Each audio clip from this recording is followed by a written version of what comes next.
Hello everyone. So we are starting today with lecture number 3 of chapter thermodynamics. In this chapter or in this lecture we will start with a new topic today, that is zeroth law of thermodynamics. Zeroth law of thermodynamics. देखिए बहुत ही simple सा law था। ये law क्या कहता है कि आपके पास मान लीजिए तीन बॉडीज हैं ए बी एंड सी। उसमें ये कहता है if A and B are in thermal equilibrium with each other, इन दोनों का टेम्परेचर सेम है, and if B and C are in thermal equilibrium with each other, इन दोनों का टेम्परेचर अगर सेम है, तो ultimately A and C are also in thermal equilibrium with each other, means A और C का भी टेम्परेचर सेम होगा। ठीक है। अब आपको ये भी लग रहा होगा मैम ये तो कोई बताने वाली बात नहीं है, ये तो सबको पता है। ये बात आप सबको पता है because this law is already established.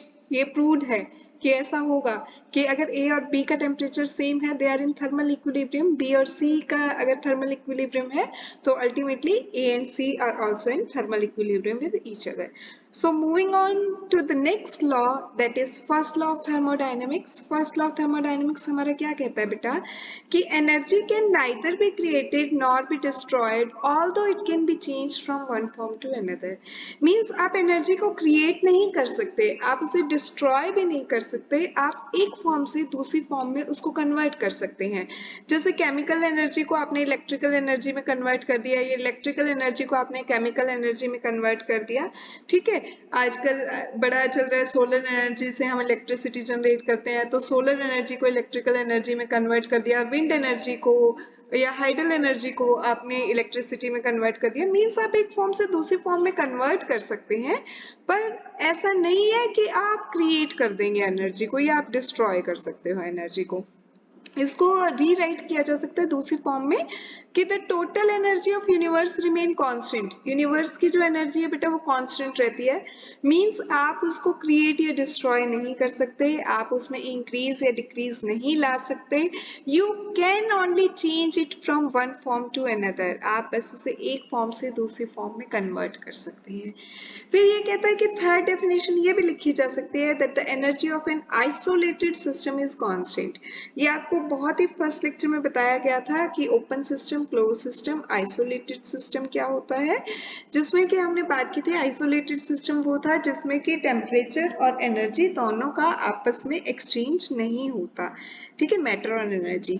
जब मैटर और एनर्जी का आपस में एक्सचेंज ही नहीं हो रहा, सिस्टम से सराउंडिंग में एनर्जी फ्लो नहीं कर रही या सराउंडिंग से सिस्टम में एनर्जी फ्लो नहीं कर रही, तो एनर्जी तो कांस्टेंट ही हो गई ना बेटा। जब कहीं फ्लो ही नहीं कर रही तो एनर्जी कांस्टेंट हो गई। आइसोलेटेड सिस्टम जिसमें मैटर और एनर्जी दोनों का एक्सचेंज नहीं होता in between system and surrounding. अब ये तो डेफिनेशन हो गई। मैथमेटिकली हम कैसे लिख सकते हैं फर्स्ट लॉ ऑफ थर्मोडायनेमिक्स को? मैथमेटिकली इंपॉर्टेंट है जानना, क्योंकि वो जगह जगह आपका यूज होगा डेरिवेशंस में। मैथमेटिकली में ये कहता है बेटा आपके पास कोई भी सिस्टम है जिसकी इंटरनल एनर्जी को आप E1 से रिप्रेजेंट कर रहे हैं। ठीक है, कोई भी सिस्टम है उसकी इंटरनल एनर्जी जो है उसको आप E1 से रिप्रेजेंट कर रहे हैं। ये कहता है इंटरनल एनर्जी किसी भी सिस्टम की आप दो तरीके से इंक्रीज कर सकते हो, can be increase in two ways. अब कैसे हम इंक्रीज कर सकते हैं, कौन से वो दो तरीके हैं? तो उसमें ये कहता है कि फर्स्ट तो जो है आपका वो आपका रहेगा कि by doing work on the system. ठीक है, या फिर हम शुरू में लेके चल लेते हैं कि by supplying heat to the system, by supplying heat to the system. उसमें बेटा ये आपको कह रहा है कि किसी भी सिस्टम की इंटरनल एनर्जी जो थी वो E1 थी, आपने उसको Q अमाउंट हीट सप्लाई कर दी। जब आपने उसे Q अमाउंट हीट सप्लाई की तो इसका मतलब Q अमाउंट हीट का उसे एब्सॉर्ब किया तो उसकी एनर्जी बढ़ के E1 प्लस Q हो गई। ठीक है, इतना अमाउंट Q अमाउंट उसने हीट एब्सॉर्ब की और उसकी एनर्जी बढ़ के E1 प्लस Q हो गई। अब हम क्या कर सकते हैं, वर्क कर सकते हैं सिस्टम के ऊपर by doing work on the system, work on the system। on the system हमेशा बेटा वर्क डन का साइन पॉजिटिव होता है और बाय द सिस्टम नेगेटिव होता है। तो उसकी इंटरनल एनर्जी पहले ही बढ़ के E1 प्लस Q हो गई थी, आपने सिस्टम के ऊपर वर्क डन और कर दिया तो वो E1 plus Q plus W हो गई। ठीक है, वर्क डन W से, और टोटल एनर्जी जो है अब बढ़ के E1 plus Q plus W, उसको मैं रिप्रेजेंट कर देती हूँ E2 से। ठीक, अब इसमें हम आगे कुछ नहीं करते, ये E1 जो है ना, इसको अगर मैं इस साइड ले आती हूँ, प्लस का है माइनस हो जाएगा, तो ये बचेगा आपका Q plus W is equal to E2 minus E1। E2 minus E1 आपका किसके इक्वल है? डेल्टा E के इक्वल है, तो delta E is equal to Q plus W. इस तरह से हम mathematically first law of thermodynamics को लिखते हैं। अब बेटा इसका सिग्निफिकेंस क्या है? हमने ये तो देख लिया delta E is equal to Q plus W होता है, तो इसका सिग्निफिकेंस क्या है? सिग्निफिकेंस में ये कहता है, देखिए फर्स्ट लॉ ऑफ थर्मोडायनेमिक्स से आपका कहता है कि delta E is equal to Q plus W है, अभी हमने इससे पहले किया 1 मिनट पहले। अब if work is done by the system होता है तो माइनस साइन होता है। If work is done by the system, bye the system में बेटा हमेशा माइनस साइन होता है वर्क डन का, और अगर वो प्रेशर वॉल्यूम वर्क है, प्रेशर वॉल्यूम वर्क में लेक्चर नंबर 2 में मैंने आपको समझाया है कि वर्क डन जो है that is equal to minus P delta V होता है। ठीक है, प्रेशर वॉल्यूम वर्क, उसमें हमने ये निकाला था पूरा कि कैसे होता है।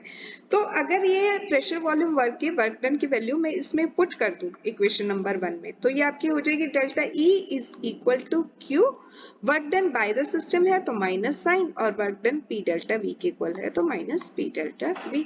ठीक है, बस। तो इसमें ये आपको क्या कह रहा है कि delta E is equal to Q minus P delta V हो गया बेटा। अब अगर हम एट कांस्टेंट वॉल्यूम की बात करते हैं, एट कांस्टेंट वॉल्यूम की बात करते हैं, तो delta E is equal to Q, at constant volume है तो साथ में स्मॉल v का साइन लगा दीजिए आप। तो ये कहता है कि change in internal energy, delta E क्या है बेटा? Change in internal energy. ठीक है, change in internal energy is heat change at constant volume is equal to heat change at constant volume. Okay, तो ये है इसका सिग्निफिकेंस कि चेंज इन इंटरनल एनर्जी जो होता है वो QV के इक्वल होता है। अब इसके बेस पे एक न्यूमेरिकल भी करते हैं फटाक से।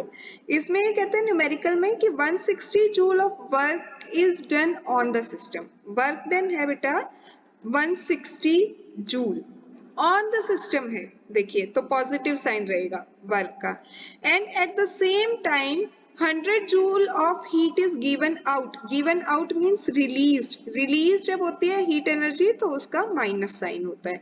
तो इसमें आपकी Q की क्या वैल्यू आ रही है? Minus 100 joule. What is change in internal energy? आपने चेंज इन इंटरनल एनर्जी निकालना है जो कि आपका हो जाएगा Q प्लस डब्ल्यू। Q आपका यहाँ पे है माइनस 100, W कितना है 160, सॉल्व करेंगे 60 जूल आंसर आ जाएगा। तो आप change in internal energy calculate कर सकते हैं इस तरह से। अब अगले लेक्चर में हम एंथैल्पी के बारे में पढ़ेंगे, वो भी बहुत इंपॉर्टेंट है। Stay connected till that time and don't forget to like and subscribe the channel. Have a very good day ahead. Take care. Bye.